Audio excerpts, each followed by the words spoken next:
Hello বন্ধুরা, কেমন আছো তোমরা সবাই? আশা করছি তোমরা সবাই অনেক ভালো আছো। কুটন দিদি ব্লগিং চ্যানেলে তোমাদের সকলকে জানাই স্বাগত।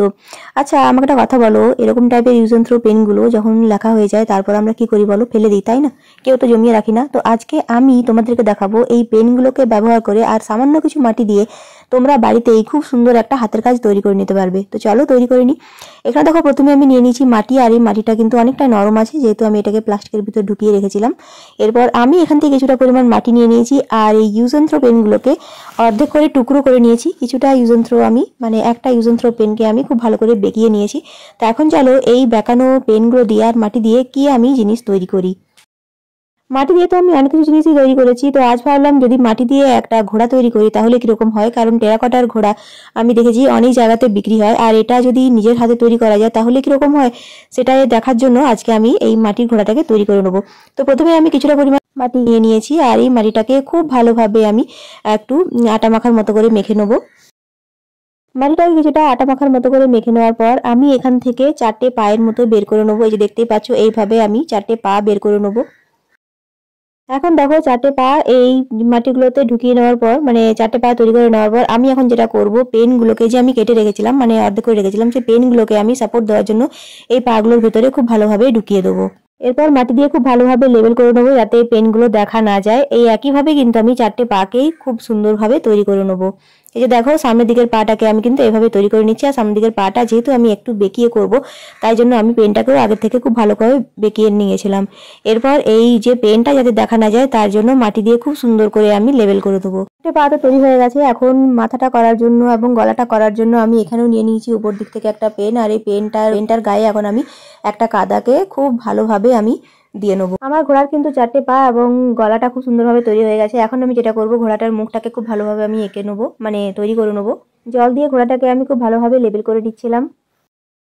এখন দেখো, আমি কিছুটা পরিমাণ মাটি এখানে নিয়ে নিয়েছি, আর এইভাবে একটু উঁচু সিংয়ের মতো করে আমি এখানে নিয়ে নেবো একটা পেনের ঢাকনা। তো দেখলাম যে এই সবুজ পেনের ঢাকনাটা অনেকটা সরু আছে, তাই আমি এই পেনের ঢাকনাটাকে এখন সাপোর্ট দেওয়ার জন্য এই ঘোড়াটার মুখে খুব ভালোভাবে লাগিয়ে নেবো। আর প্রথমে কিন্তু আমি এটাকে দেখো খুব ভালোভাবে চিটিয়ে নিয়েছি। এখন এই ঢাকনাটা আমি খুব সুন্দর করে ঢুকিয়ে নেবো যাতে এটা একটা সাপোর্ট পায়। আর এরপর এই ঢাকনাটাতে খুব ভালোভাবে মাটিটাকে আমি মাটি দিয়ে দেবো যাতে কিনা ঢাকনাটা দেখা না যায়। এরপর জল দিয়ে খুব ভালোভাবে আমি এটাকে ফিনিশিং করে দেবো। যে দেখতেই পাচ্ছ, ঘোড়ার মুখটাও খুব ভালোভাবে আমি তৈরি করে নিয়েছি।